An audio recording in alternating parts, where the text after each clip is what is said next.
¿Cómo va, Elisa? Bien, muy bien, gracias. ¿Sos doctora en psicología? Soy doctora en psicología clínica, tengo una maestría en recursos humanos. Has tenido algunos golpes en tu vida que ahora mirando hacia atrás no creo que los celebres, pero que seguramente te habrán fortalecido. Sí, sin ninguna duda. ¿Qué pasó cuando tenías 6 años? Cuando tenía 5 años y medio muere mi mamá. Y bueno, yo tenía 5 años y medio y mi hermano tenía 2 años y medio. Así que bueno, tuvimos ¿Qué edad tenía mamá? 35. ¿Qué pasó cuando vos tenías 35 años? Tuve mi primer cáncer de piel. No dijo tuve mi primer novio, mi primer marido, mi primer cáncer, porque tuviste, qué bueno que se puede reír, tuviste varios cánceres, o cánceres, no sé cómo se dice. Sí, después tuve a los 45 uno de útero.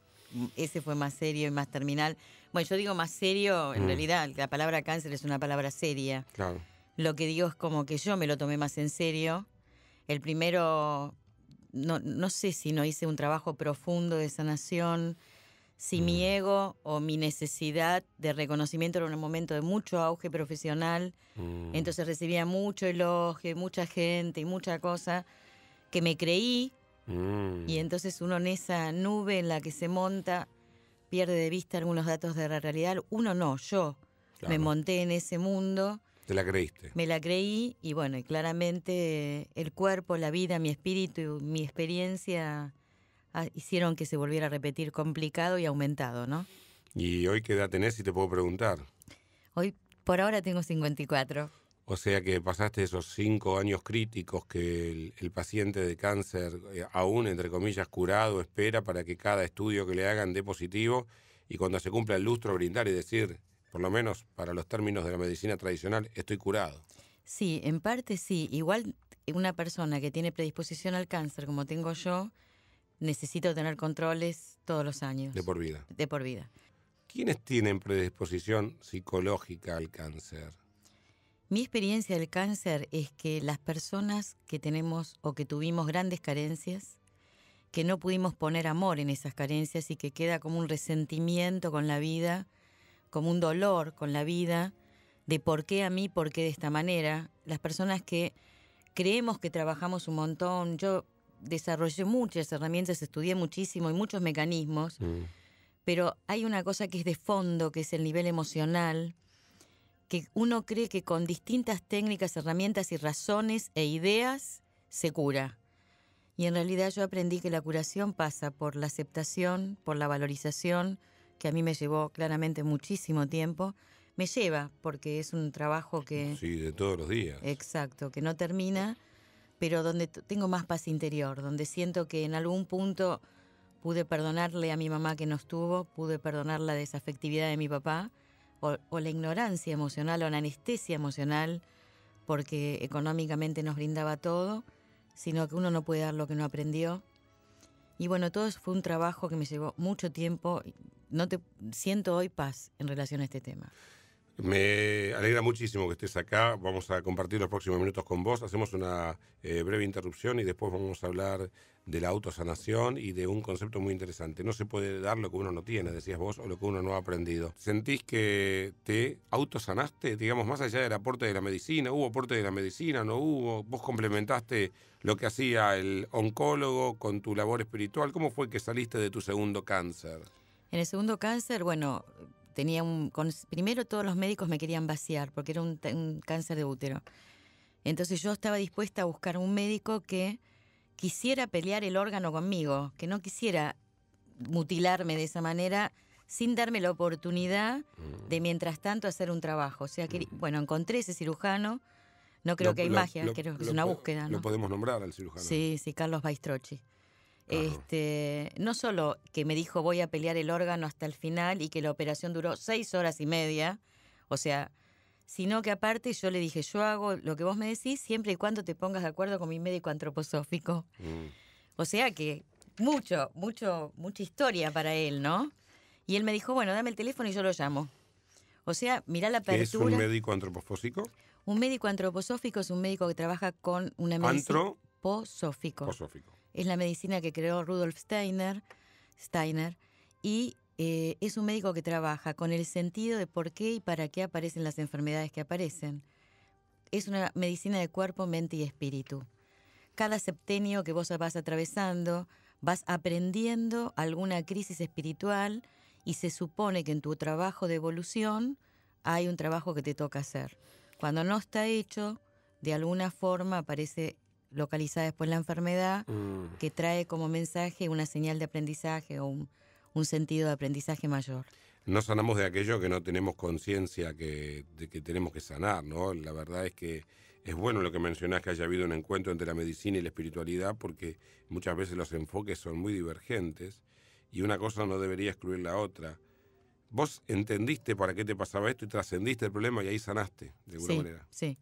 Entendí el sentido del para qué y entendí, al principio, como yo el otro día comentaba, cuando llega el segundo cáncer, la primera pregunta que me hace Roberto Crotogini, que fue mi médico antroposófico, me dice, Lisa, ¿querés vivir? Claro.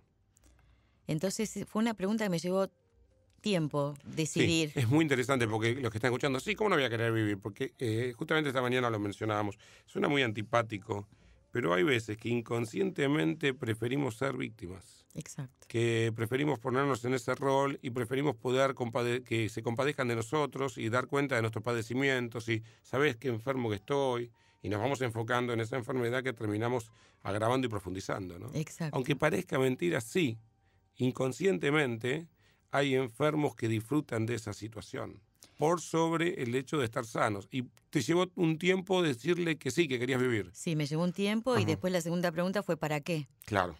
Porque si querés, ¿para qué? Porque si volvés a repetir este escenario de crearte un cáncer doblemente complicado, más difícil que el anterior, es que hay una resistencia a la vida, hay una resistencia a asumir tu vida de otra manera, a concientizarte, a perdonar, a salir de ese agujero en el que te metiste, que de alguna manera estás tan metida que aparte lo llenás de células cancerígenas, ¿no? Vos a los 35 años tuviste cáncer de piel, piel. Tuve un lunar, un melanoma. Hoy te veo bronceada, tomás sol. Perfecto, sí. Vengo de Brasil. Y a los 45 años tuviste cáncer de un cáncer de útero. ¿Y tu útero es el mismo que el de Daniela? El mismo, me lo conservé y todo, me lo conservaron todo. Sí. ¿Y cómo te, entre comillas, sanaste? Aceptando que no iba a tener madre nunca, que esa falta de amor que tuve, tengo y tendré que trabajar para curarme, para darme el amor incondicional que esa madre no me dio. ¿Vos estabas enojada? ¿Vos pensás que de alguna manera tu mamá eligió morirse antes que darte amor? Pienso que mi mamá no pudo vivir, no supo cómo hacer para vivir y creo que no supo darnos amor, sí. ¿Y por qué se murió? ¿Por eso? Que no, se murió de una septicemia generalizada. Bueno, pero desde el punto de vista antropofósico, ¿qué podríamos decir? Que realmente no pudo hacer su experiencia kármica y que de alguna manera espiritual, y que no pudo encontrar las herramientas para darse amor a sí misma y vivir. ¿Para qué nos enfermamos? Para aprender una lección y para encontrar el sentido de nuestras vidas y para sanarnos y para perdonarnos y para perdonar y para aceptarnos y para aceptar y sobre todo para compartir y después enseñar.